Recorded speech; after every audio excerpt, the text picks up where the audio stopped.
Hello guys, welcome to our channel. இன்றைக்கி நம்ம செய்ய போகிற ரெசிபி பேர் திணை பொங்கல்.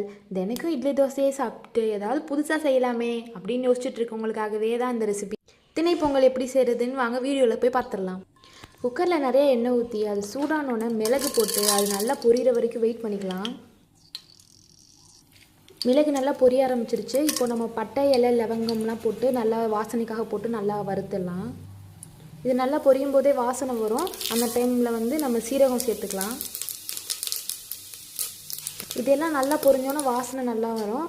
அந்த டைமில் நம்ம கட் பண்ணி வச்சுருக்க இஞ்சி, மிளகாய், கருவேப்பிலை, முந்திரி அதெல்லாம் போட்டு நல்லா வறுத்துடலாம்.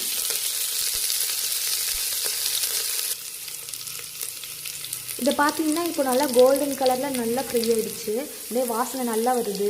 இந்த சிம்பிள் அண்ட் டேஸ்டியான ரெசிபி எல்லோரும் வீட்டில் ஒரு தாட்டி ட்ரை பண்ணி பாருங்கள். இந்த மாதிரி நல்லா பொன்னிறமாக வந்தோன்னே நம்ம கொஞ்சம் பெருங்காயம் சேர்த்துக்கலாம். நல்லா வாசனை கொடுக்கும். அதுக்காக தான் பெருங்காயம் சேர்த்து நல்லா மிக்ஸ் பண்ணிக்கலாம்.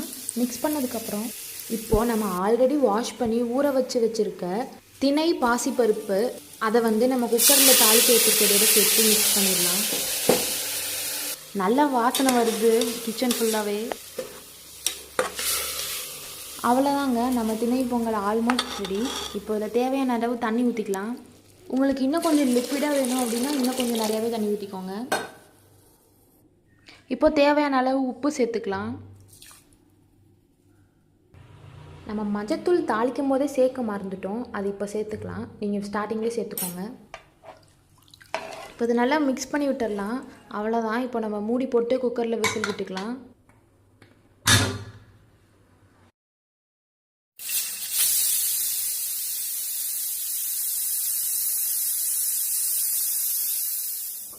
இப்போ பொங்கல் சைடில் ரெடி ஆகிட்டு இருக்கும்போதே நம்ம தேங்காய் சட்னி வச்சுக்கலாம். இந்த பொங்கலுக்கு தேங்காய் சட்னியோடு சாப்பிட்டா தாங்க நல்லாயிருக்கும். அதனால் டக்குன்னு செஞ்சிடலாம்.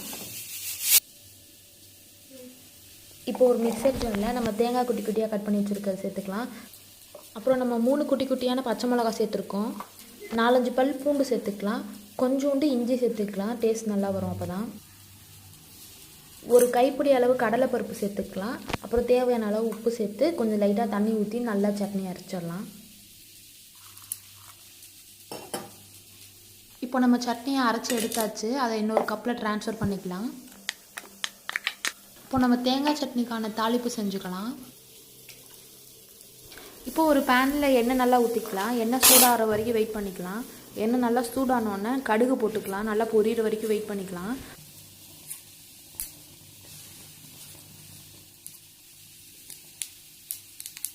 இப்போ தாங்க கடுகு பொரிய ஸ்டார்ட் ஆகுது.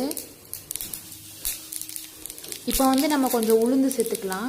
அதுவும் நல்லா பொரியிற வரைக்கும் கொஞ்சம் நேரம் வெயிட் பண்ணலாம்.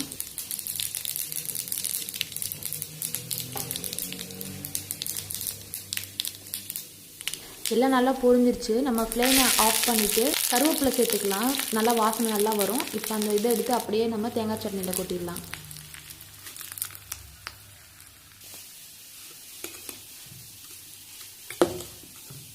அவ்வளோதாங்க, நம்ம தேங்காய் சட்னி ரெடி.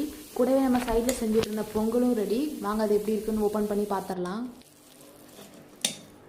குக்கரை ஓப்பன் பண்ணியாச்சு. நம்ம பொங்கல் நல்லாவே வந்திருக்கு. நம்ம கூட கொஞ்சம் கொத்தமல்லி மேலே தூவிக்கலாம். சுட சுட டேஸ்டியான ஆவி பறக்கிற பொங்கல் ரெடி ஆயிடுச்சு. நம்ம பொங்கலை பார்த்தாவே அழகாக இருக்குது. இது செய்கிறது ரொம்பவே ஈஸி கைஸ். ரொம்ப சிம்பிளான ரெசிபி, ஆனால் டேஸ்ட் அண்ட் ஹெல்த்தியானது. எல்லோரும் வீட்டில் கண்டிப்பாக ட்ரை பண்ணுங்கள். வாங்க நம்ம பொங்கல் எப்படி இருக்குன்னு போய் சாப்பிட்டு பார்த்துடலாம். பிளேட்டில் ஒரு கரண்டி பொங்கல் எடுத்து வச்சாச்சு.